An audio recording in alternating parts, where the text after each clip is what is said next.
হঠাৎ করে বড় ভাই ফোন দিয়েছিল আর তার বাসাতে চলে আসলাম। যেহেতু বড় ভাই ফোন দিয়েছে, না এসে তো আর পারা যায় না। তো এসেই সকালে আসছি, বিকালে চলে যাব। হঠাৎ করে আমার বড় ভাইয়ের মানে দুইটাই ছেলে, তার কোনো মেয়ে নেই।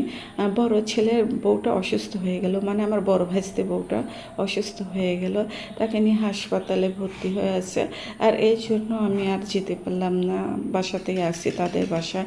এবং এর মধ্যে কিভাবে আমি চলে যাই। তারপরে আমার এই ছোটো ভাইস্তেবু বললো যে দেখেন গা, সবাই ছাদে মানে অনেক গাছগাছালি লাগাইছে, ছাদ বাগান করছে, চাচি আম্মা একটু যা দেখে আসেন।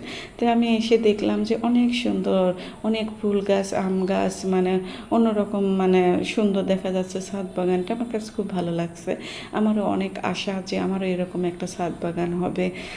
তারপরে এই যে দেখলাম আমড়া গাছ, বললো যে এটা হলো চাচি আম্মা, এটা 12 মাসে আমড়া, আর খুব আমড়াটা মিষ্টি লাগে, বেশি টক নেই। আর এই যে পেঁপো গাছটা বলতেছে, এটা এরকম, পেঁপোগুলো অনেক সুস্বাদু মিষ্টি, এই জন্য গাছটা কাটা হয়নি। বেঁকা হয়েছে, থাক, বেঁকা গাছে অনেক ফল ধরে, এই জন্য কাটা হয়নি। আর পাশে যে একটা অনেক বড় গাছ, জাম গাছ, অনেক জাম ধরছে, কিন্তু এটা আমার ভাসুরদের না, অন্য মানুষের। আর এই যে আম গাছ, এই আম গাছটা না অনেক আম ধরছিল, আমের ভরে ডালি ভেঙে পড়ে গেছে। আর এই ফুলের টবটা আমার খুব পছন্দ হয়েছে। 3 থাক ফুলের টব, 3 মানে ফুলের মতনই ফুটে আছে। ফুলের টবটা খুব সুন্দর লাগলো আমার কাছে। আর এখানে আম গাছগুলো এত সুন্দর চেহারা, পাতাগুলো, আমগুলো, মানে আমগুলো ছোট ছোট, মানে এই আমগুলো পরে মুকুল আসছে, তো এই জন্য আমগুলো ছোট ছোট। আর এই যে জাম গাছ, এই যে মিষ্টি জাম, সাদা জাম, এই জামটা খেতে অনেক ভালো লাগে। এই প্রথম আমি খেলাম এই জাম গাছ, আর এই প্রথমেই দেখলাম আমি। এর আগে কখনো এই জাম গাছটা দেখিও নি।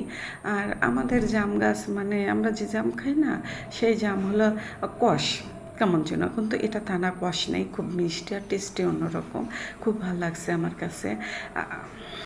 আমাদের ভাইস্তে দুটো অনেক শখিন, শখিন বলে মানে এই ছাদে তো বেশি গাছ নেই, অল্প কয়েকটা ফুল গাছ, আম গাছ আছে, কিন্তু আমাদের গ্রামে অনেক গাছগাছালি লাগাইছে, সব বিদেশি ফুল গাছ আর সব বিদেশি গাছগাছালি।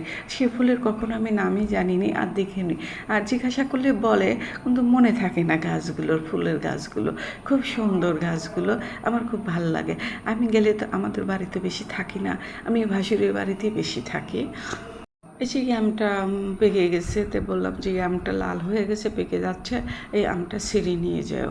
আর তারপরে এই যে আঙ্গুর গাছ দেখানোর জন্য নিয়ে আসলো, বলে যে চাচি আম্মা দেখেন এই পাশে অনেক আঙ্গুর ধরছিল, কিন্তু এখন আর আঙ্গুর নেই, আমার ছেলেটা খেয়ে ফেলছে আঙ্গুর।